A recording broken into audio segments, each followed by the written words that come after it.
Good day! For today's video guys is I going to tackle all about the significant function of correction and penology with their clear distinction. But before I start, let me introduce first myself. So by the way, I'm Remar Yamba and I'm from Section Juliet. Let's start our discussion by discussing their clear distinction or their differences so that we can easily know or we can easily understand their significance. And now, what will come to our mind when we hear the word correction guises? So upon reading the book guises and also upon searching in the internet, I have overall discovered that correction guises is an action that was being taken by the penitentiary system in order to correct or modify the wrongdoings of unacceptable societal behavior that have been landed certain society members with prison sentences.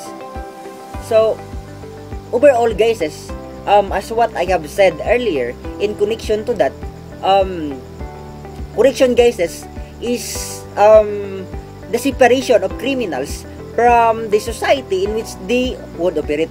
Correction guises is operate as part of the criminal justice system, which is they provide house and program for offenders who have been convicted of crime that necessitate the loss of freedom for the offender. However, guys, as what I have observed upon reading the book and also upon searching in the internet, I have observed or I have discovered that a correction is the weakest pillar. Why? So, as what I have discovered, guys, correction is the weakest pillar in the reason that because correction, there are some cases or there are some situations that correction system doesn't rehabilitate anyone. It doesn't correct the root cause of the crime.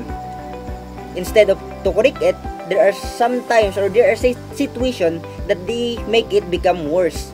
So it teaches people the system and allow them to succeed in the prison system rather than giving them a legitimate skill that they use outside and being successful in the society.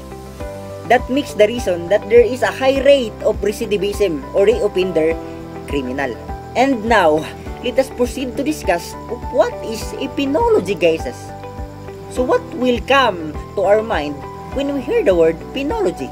Upon reading the book, guys, and also upon searching in the internet, I overall discovered that penology, guys, is the study of punishment.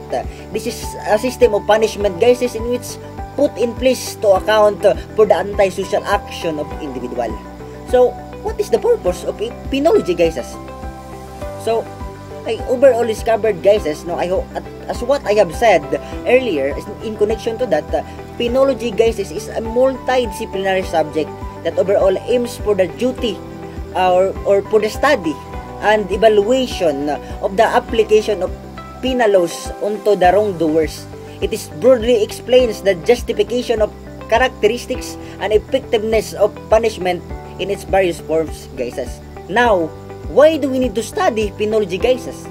Studying penology, guys, is very important so that we could learn how to properly deal with the philosophy and practices of various societies in their attempt to repress criminal activities and also to satisfy public opinion via an appropriate treatment regime for person. Now, the question is, correction and penology are the same?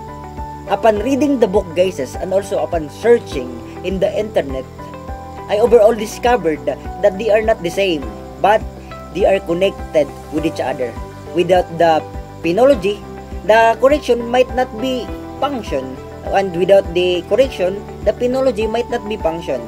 Because overall, penology is the study of punishment for crime or of criminal offender, while the correction is a branch of the criminal justice system in which concerned with the custody, supervision, and rehabilitation of criminal offenders.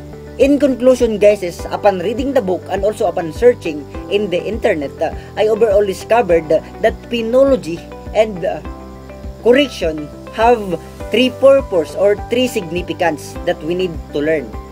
So the first one, guys, that I have discovered is they provide deterrence to crime. The second one, guys, is they separate criminal from law-abiding society in order to protect society from criminal activity.